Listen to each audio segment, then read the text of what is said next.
Well, Jane continues under the spell of Ethel Fredericks, her new next-door neighbor. Mrs. Fredericks manages her husband's business from behind the scenes and has taught Jane to do the same for Mr. Ace. Jane tried it and helped put Mr. Ace over in a big deal. This episode takes place in the Ace's bungalow after dinner. We find Jane alone in the living room thumbing the pages of a telephone book. Marge enters from her room. Listen.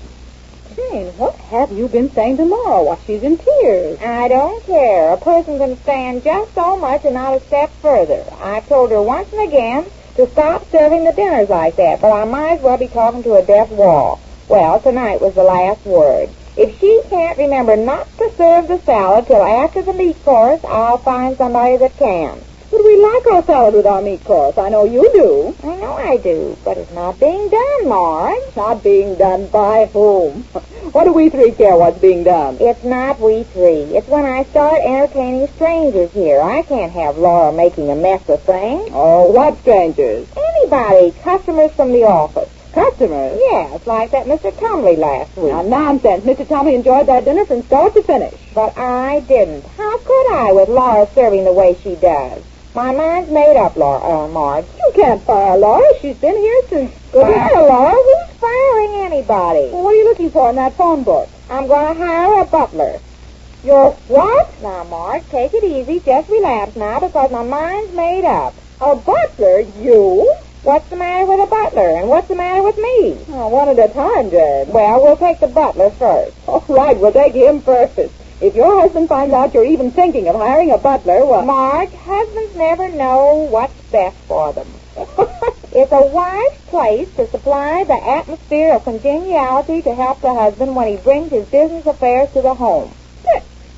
Jane, you've been reading a book. Just a telephone book. Don't tell me you found that congeniality stuff in a phone book. No, I told you I'm looking for a butler, and I wish you'd please Where'd you get that atmosphere of congeniality in the home business? Never mind, Morris. My mind's made up. I see. What else did Ethel tell you? She said no husband understands or appreciates... I thought so. Oh, no fair. You tricked me. Oh, why don't you leave me alone? Okay, I'll leave you alone, but I can't say the same for your husband when he hears about this. He knows about it. He discussed it with you? I don't care if he is. My mind's made up. No. I said, did he discuss it with you? Oh, no, not yet, but he knows about me entertaining customers for him. And he approves? Marge, husbands never know what's best for them. Jane, just a word of advice. Your husband is different from Ethel Frederick's husband. They're all alike. Ethel says they're like children. Ethel says. Yes, she does. Ethel and she's right, too. Because children don't like to take castor oil, do they? It's good for them, but they don't like to take it, do they? Do you? No, I hate it. That's what I thought. Oh, you're changing the subject. Ethel says that Ethel says. She's an oracle. Marge, please. After all, she is my friend. So what? So be careful of what you call her. I said she was an oracle. Do you object to that? Oh, I don't know. Just a minute. I'll look that up. Oracles, that starts with an O, doesn't it? Oh, this is a phone book. What am I doing? Oh, Marge, you're getting me so mixed up here. I'm busy looking for a butler. Now, you're not serious about this, are you, Jane? Am I? What does that look like there? Where? Right here in this phone book. What does that say where I'm pointing? Meadowlark butter. No, down here. Meadows. See that? Meadows? Anthony Meadows, Bernard Meadows, Calvin Meadows. I'll find one out of this bunch that I like. But who are these? Well, Jane, you don't think these are butlers, do you? Sure, Meadows. All butlers are named. Oh, well, I don't see what's so funny. Of course, you wouldn't. I never hired a butler before. I don't know where to find them. Ethel uses Roy, their chauffeur, as their butler. Where do you find butlers, Marge?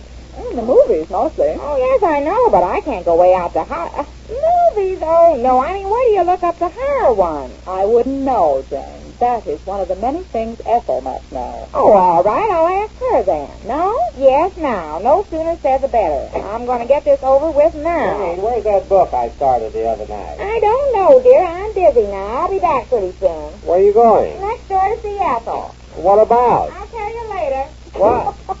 What is that? Well, wait till you hear what she's got on her mind now. What is it? Now, it's not her fault. It's not her idea, you understand. What is it? What's not her fault? What is it? Well, she's going to hire a butler. So what is she going next?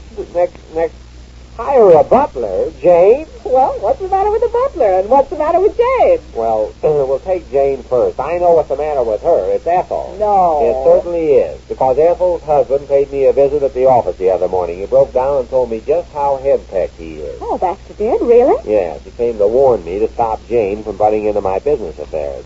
It was right after that big deal Jane helped me put over with Tumley. He said that once she starts doing that, there'll be no living with her. He said that for 8 years, Ethel's been managing his whole life, standing over him with a whip, practically. Oh, I feel sorry for that poor man. I do, too, but he hasn't any backbone. I tried to tell him that he didn't have to warn me, that I could handle Jane. I told him he ought to do something about his own wife, but he said it was too late for that. He's too far gone, huh? Oh, I don't think he is. All he has to do is to teach her a lesson. Well, how can he do that? I don't know. I tried a little scheme out that morning. It just didn't happen to work. What scheme? Oh, well, it didn't work. I felt like a heel after I flopped on him, but I really thought it was going to be a sin. Well, what was it? Well, Mr. Neff was coming over to the office that morning, and I thought it would be a swell chance to have Baxter meet Mr. Neff. Try to get Mr. Neff to throw some printing business his way, and then have Ethel butt in, and, well, knowing the way Neff feels about women in business, I thought the deal would fall through, and then Baxter could turn to Ethel and tell her a thing or two, teach her to stay out of his business. Well, what happened?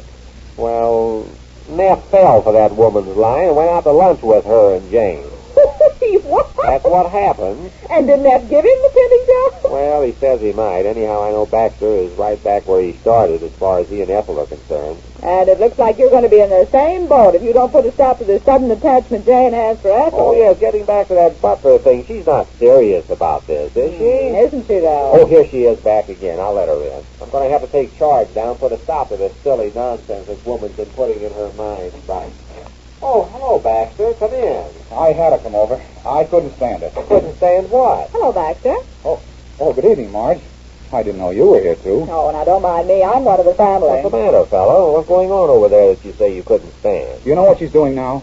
She's got Jane to hire a butler. Yes, I just heard about it. And that's only the beginning. She's going to have Jane do the same thing to you that she's done to me. You've got to stop her. Stop Jane or Ethel? Oh, you couldn't stop Ethel. Nobody can stop her. How do you know? Yes, have you ever tried it? I don't remember. I think I did when she first started running my business for me. That was 8 years ago. I think I protected her first, but it didn't do any good. Look at me today. Well, you seem to be doing quite well. Yes, but there's a limit to what a man will go through to do well. I want time off from business once in a while. I want to enjoy life, take weekends off with friends. Gosh, we haven't any friends except those that mean a printing job. Oh, I wouldn't say you haven't any friends. I'd like to be your friend. Oh, thanks, old man.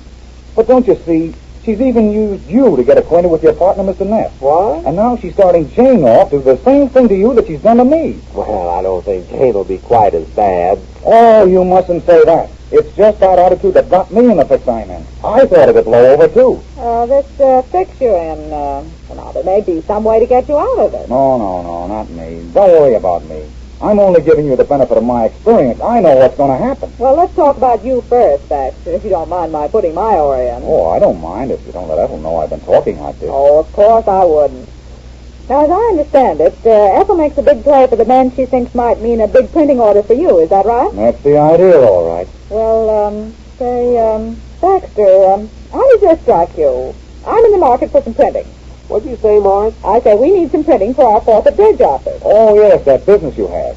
You supply bridge players to people needing a fourth hand. Yeah, that's the idea of the business, Yes. but... Well, we need a lot of circulars, and we need some special identification cards for our players, and we need letterheads, so we need a lot of stuff. Well, I'll be glad to do it for you, Marge. Give it to your cost. Oh, well, thanks, but I wasn't hitting around for that. Now, my idea is...